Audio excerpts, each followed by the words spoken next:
How to get a government mileage reimbursement.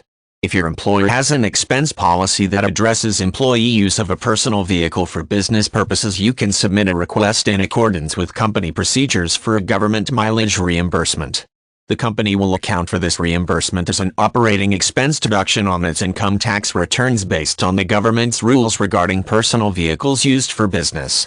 If your employer does not have a policy in place, or if you are self-employed, the only way to be compensated for the use of your car may be to deduct it as an unreimbursed business expense on your personal income tax return, depending on your local tax codes.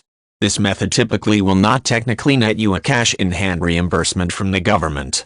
Instead, the deduction will lower your taxable income so that you will pay less in taxes. Governments typically make provisions in their tax code that deal with business use of a privately owned vehicle. These provisions establish the framework that employers must use to reimburse you for the use of your car for business matters. Businesses that follow the rules can deduct reimbursements made to employees as a business expense on the company's income tax return. In the U.S. tax code, regulations allow you to compute the amount that you should be reimbursed for use of your car by either using the exact cost of expenses or by using a flat per mile rate. The government mileage reimbursement rate is set by each government and might change every year.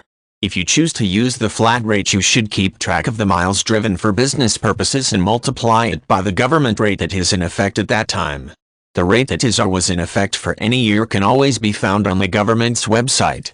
Government mileage reimbursement is provided by your employer pursuant to an employee expense policy. Your employer is not required to reimburse you, however, just as you are not required to use your personal car to further the business. If you have used your car for business purposes and have not been compensated, you can deduct the government mileage reimbursement on your personal income tax return. You are required to follow certain formalities when claiming a government mileage reimbursement for use of your car. You typically must keep a travel log that indicates the date, time, starting location, ending location, mileage, and purpose of every business trip. This log should be turned into your employer with your reimbursement request so it is available in case of a tax audit. Keep it as part of your records if you are self-employed or are filing for the deduction on your personal income tax return.